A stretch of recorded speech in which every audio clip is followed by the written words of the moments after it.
Hello, my babies, my YouTube grandchildren. This is your YouTube Grandma Judy. For next year, I'd like some of you to please get the copy of Until Today by Iyanla Vanzant. Now, I know I didn't say her name right, and you pronounce it right if you know it. Miss Vanzant. It's called Until Today. I have the book, and it goes with a reading for each day. So right now, I'm going to try to hold the camera, and if you have the book, take it out. It's December 30th. I will know peace when I align myself with the way the universe works. Peace cannot exist in disorder. When things are out of order, there will be chaos and confusion. When there is chaos and confusion, things cannot be clear. When you are clear, you're peaceful. The universe of life is so benevolent and merciful. It has provided us with a recipe for peace. The recipe is called the law of universal order. The law states God first, then you. Next come family and friends. Finally, there is work. It is not the other way around.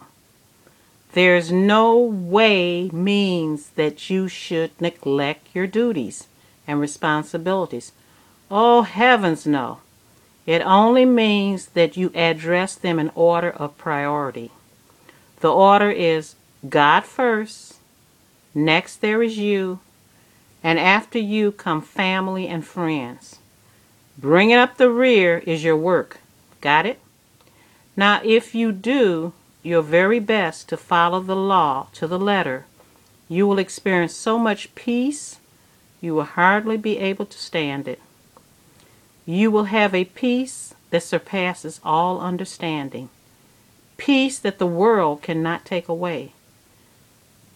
Peace in your mind, peace in your heart, peace with yourself, and peace with others. Peace that is perfect. If you're not living in peace, it could mean that your life is out of order. Until today, you may not have realized that you needed to do what you needed to do to experience more peace in your life. Just for today, follow the letter of the law. Order your life. Today, I am devoted to the pursuit of peace. Now, I want you to listen to that. Play it over twice, 3 times. I want you to get this book. And for 2013, she has a saying for each day and a reading for each day. And I want all of us, the first thing in the morning, of course, give God the glory that he woke us up, that we were awakened, and our bed didn't become our cooling board. But I want you to get out your religious book. I mean, even before you wash your face and hands, except in the Muslim community, we do wash up before we start reading the Quran or the Bible or whatever. I want you to every day get up a little early and start your day with prayer. If there's anyone that you're carrying any hatred for, that hatred is like a cancer in your body. Get rid of it. Get rid of it. Because the person you're hating, they don't care. They do not care. So this will be called my Until Today. I thank Mrs. Vanzant. I have just about every book that she has ever written. I'm 70, so you know when she first started writing books, I was one of her number one people buying her books. I know everything that she has gone through, and God sends us all through different things. I have a daughter who will be 33 years old March 17th. She's my only child. I haven't had to lose her so far. She hasn't had to lose me. I haven't had a husband who sent an email telling me we're through after so many years. Each one of us have something in our life that would just probably destroy us if we weren't strong. And I keep trying to tell you, you're not in this by yourself. If you let go and let God, He's in there. I might talk about the murders in Chicago. I may talk about the rape in India. I may talk about the killings in Connecticut. But don't you ever think for a moment that I know who's in charge. As my grandmother used to say, a God that sits high and He looks low. When we start getting these storms and hurricanes and tornadoes and tsunamis, baby, that's God trying to warn you little creatures down here that you do not have the power. All power is in Him. He made this earth. He made us, and He will destroy it. And you women and people, don't get in an argument and a fight because Russia wants to keep their babies. That's crazy. Someone wrote me and told me that Russians abort their babies too. Maybe they do, but I see they got a surplus. And these women here are getting upset. You know, why don't you go to the Congo? The Congo. Why don't you abort some of the children that's living in terror on the west? Why don't you go adopt some of these children? You know, I know it was a time when I was probably in my 30s, they didn't want black children to be raised by white parents because they said they really didn't understand them and that when they grew up they wouldn't be able to fit in that black world. And I don't know. I personally, my own personal feelings is white parents can raise black kids, Chinese kids, in any color. And so can black parents.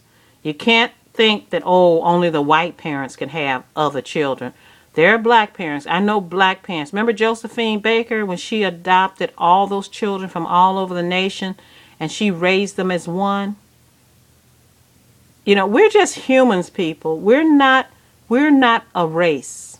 There's only one race. That's the human race. White women don't have their babies no different than the Chinese woman or the black woman or whatever.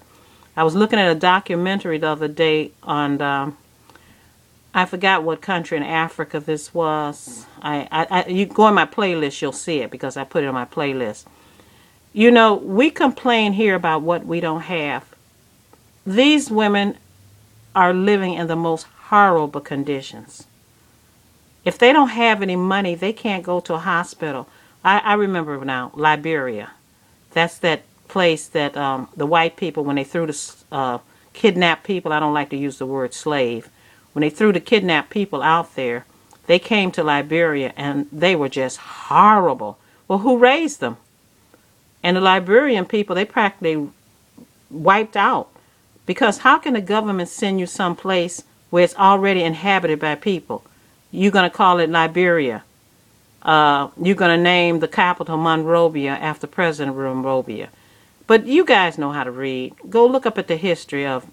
I see why the president didn't want to say she was connected to the people who came from the United States to Liberia, that she was a true Liberian. So it was just horrible. If you can get that documentary, it's in my playlist on how women have to bring their babies in the world, how abortion is against the law, so they have to use some kind of leaves that they put up inside them that really take their lives almost as well as the babies. So like I'm trying to say is, I just crack up when President Putin said, no, you're not getting any more of our children. Because one Russian boy I do remember was beat to death by his parents. And he hadn't been here long. And then another one, he was put back on a plane and sent back to Russia. But, you know, everything's on the internet. You can look it up. But I would be ashamed to be trying to get people. You saw where China came and got all them babies. Those babies were designated and have been purchased by white families here. Because I don't see too many black or Latino families adopting Chinese babies. I just don't see it. I've known Chinese people who were Chinese and black because their father was Chinese and their mother was black. I've seen that. The Chu family, I think they remember on the south side of Chicago. But all I've got to say is for 2013, let's all start a day with prayer. Forgive everybody that did anything to you when this old year go out. Don't bring it into the new year. Don't be talking about it. It's over. And when you come on here, please try to come on here with something positive. I mean, just try to do that. And everybody, when I can think of it, I'll come and read from her book. But you know how to read, so go on. So this is Grandma. I'm going past the 10th time, and I don't like it. Oh, my friend Mo, you know what you're supposed to do. You're supposed to email me because you haven't claimed you know what. Okay, that's it. Bye-bye.